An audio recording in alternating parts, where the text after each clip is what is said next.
Finally tonight, as promised, a special comment on the meaning of the story of former U.S. Acting Assistant Attorney General Daniel Levin. It is a fact startling in its cynical simplicity, and it requires cynical and simple words to be properly expressed. The presidency of George W. Bush has now devolved into a criminal conspiracy to cover the ass of George W. Bush. All the petulancy, all the childish threats, all the blank stare stupidity, all the invocations of World War III, all the sophistic questions about which terrorist attacks we wanted him not to stop, all the phony secrets, all the claims of executive privilege, all the stumbling tap dancing of his nominees, all the verbal flatulence of his apologists, all of it is now, after one revelation last week, transparently clear for what it is: the pathetic and desperate manipulation of the government, the refocusing of our entire nation towards keeping this mock president and this unstable vice president and this departed, wildly self-overrating attorney general and all the others from potential prosecution for having approved or ordered the illegal torture of prisoners being held in the name of our country. Waterboarding is torture, Daniel Levin was to write. Daniel Levin was no theorist and no protester. He was no troublemaking politician. He was no table-pounding commentator. Daniel Levin was an astonishingly patriotic American and a brave man. Brave not just with words or with stances, even in a dark time when that kind of bravery can usually be scared or bought off. Charged, as you heard in the story from ABC News last Friday, with assessing the relative legality of the various nightmares in the Pandora's box that is the Orwell-worthy euphemism enhanced interrogation, Mr. Levin decided that the simplest and the most honest way to evaluate them was to have them enacted upon himself. Daniel Levin took himself to a military base and let himself be waterboarded. Mr. Bush, ever done anything that personally courageous? Perhaps when you've gone to Walter Reed and teared up over the maimed servicemen, and then gone back to the White House and confirmed and determined that there would be more maimed servicemen? Has it been that kind of personal courage, Mr. Bush, when you've spoken of American triumphs and the triumph of freedom and sacrifice of your own popularity for the sake of our safety, and then permitted others to fire or discredit or destroy anybody who disagreed with you, whether they were your own generals or Max Cleland or Joe Wilson and Valerie Plame or Daniel Levin?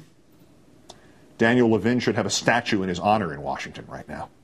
Instead, he was forced out as acting assistant attorney general nearly 3 years ago because he had the guts to do what George Bush could not do in a million years: actually put himself at risk for the sake of his country, for the sake of what is right.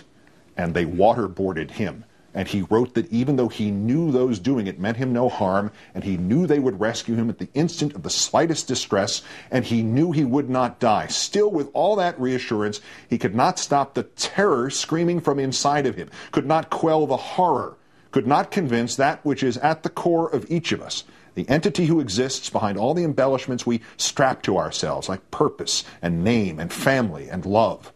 He could not convince his being that he wasn't drowning. Waterboarding, he said, is torture. Legally, it is torture. Practically, it is torture. Ethically, it is torture. And he wrote it down somewhere where it could be contrasted with the words of this country's 43rd president. The United States of America does not torture. Made you into a liar, Mr. Bush. Made you into, if anybody had the guts to pursue it, a criminal, Mr. Bush. Waterboarding had already been used on Khalid Sheikh Mohammed and a couple of other men none of us really care about, except, sir, for the one detail you had forgotten, that there are rules. And even if we just make up these rules, this country observes them anyway because we're Americans, sir, and we're better than that, and we're better than you. And the man your Justice Department selected to decide whether or not waterboarding really was torture had decided, and not in some phony academic fashion, nor while wearing the Walter Mitty poseur attire of flight suit and helmet. He had put his money, Mr. Bush, where your mouth was. So your sleazy, sycophantic henchman, Mr. Gonzalez, had to have him append an asterisk suggesting his black and white answer wasn't black and white after all, that there might have been a quasi-legal way of torturing people, maybe with an absolute time limit and a physician entitled to stop it, maybe if your administration had ever bothered to set any rules or guidelines. And then when your people realized that even that was too dangerous, Daniel Levin was branded too independent, and someone who could not be counted on. In other words, Mr. Bush, somebody you couldn't count on, to lie for you. So Levin was fired, because if it ever got out what he'd concluded and the lengths to which he went to validate that conclusion, anybody who had sanctioned waterboarding and who knows what else, anybody, you yourself, sir, you would have been screwed. And screwed you are. It can't be coincidence that the story of Daniel Levin should emerge from the black hole of this secret society of a presidency just at the conclusion of the unhappy saga of the newest Attorney General nominee. Another patriot somewhere listened as Judge Mukasey mumbled like he'd never heard of waterboarding and refused to answer in words that which Daniel Levin answered on a waterboard somewhere in Maryland or Virginia 3 years ago. And this someone also heard George Bush say, "The United States does not torture."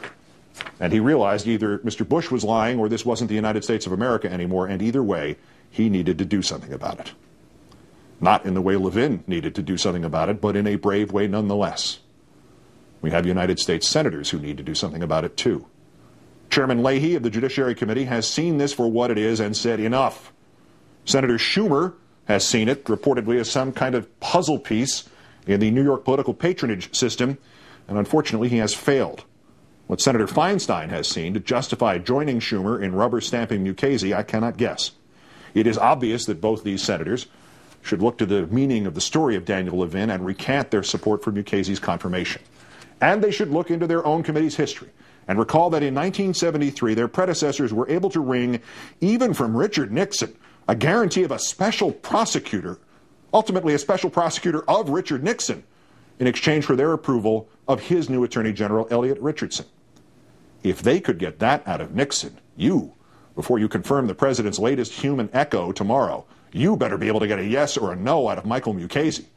Ideally, you should lock this government down financially until a special prosecutor is appointed, or 50 of them.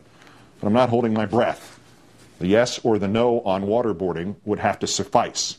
Because remember, if you can't get it, or you won't, with the time between tonight and the next presidential election, likely to be the longest year of our lives, you are leaving this country and all of us to the waterboards, symbolic and otherwise, of George W. Bush. Ultimately, Mr. Bush, the real question isn't who approved the waterboarding of this fiend, Khalid Sheikh Mohammed, and 2 others. It is why were they waterboarded? Study after study for generation after generation, sir, has confirmed that torture gets people to talk, torture gets people to plead, torture gets people to break, but torture does not get them to tell the truth.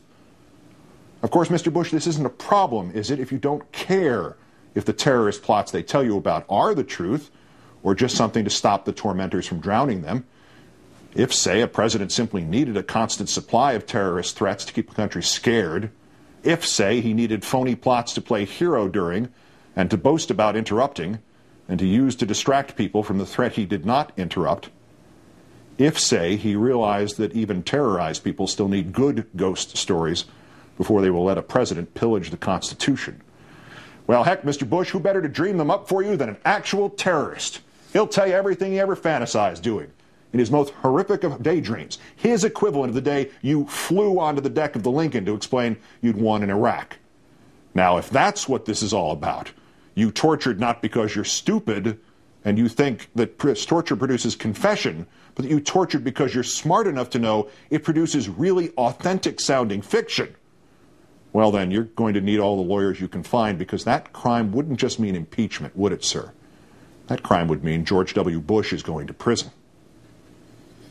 Thus, the master tumblers turn and the lock yields, and the hidden explanations can all be perceived in their exact proportions and in their exact progressions.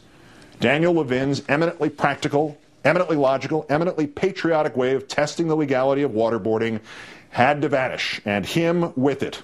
Thus, Alberto Gonzales has to use that brain that sounds like an old car trying to start on a freezing morning to undo 8 centuries of the forward march of law and government. Thus, Dick Cheney has to ridiculously assert that confirming we do or do not use any particular interrogation technique would somehow help the terrorists. Thus, Michael Mukasey, on the eve of the vote that will make him the high priest of the law of this land, cannot and must not answer a question, nor even hint that he's thought about a question, which merely concerns the theoretical definition of waterboarding as torture. Because, Mr. Bush, in the 7 years of your nightmare presidency, this whole string of events has been transformed. From its beginning as the most neglectful protection ever of the lives and the safety of the American people, into the most efficient and cynical exploitation of tragedy for political gain in this country's history. And then to the giddying prospect that maybe you could do what the military fanatics did in Japan in the 1930s and remake a nation into a fascist state so efficient and so self-sustaining that the fascism itself would be nearly invisible. But at last, this frightful plan is ending with an unexpected crash. The shocking reality that no matter how thoroughly you might try to extinguish them, Mr. Bush, how thoroughly you might try to brand disagreement as disloyalty, Mr. Bush, there are still people like Daniel Levin who believe in the United States of America as true freedom, where we are better not because of schemes and wars, but because of dreams and morals. And ultimately, sir, these men, these patriots will defeat you. And they will return this country to its righteous standards and to its rightful owners, the people. Good night and good luck.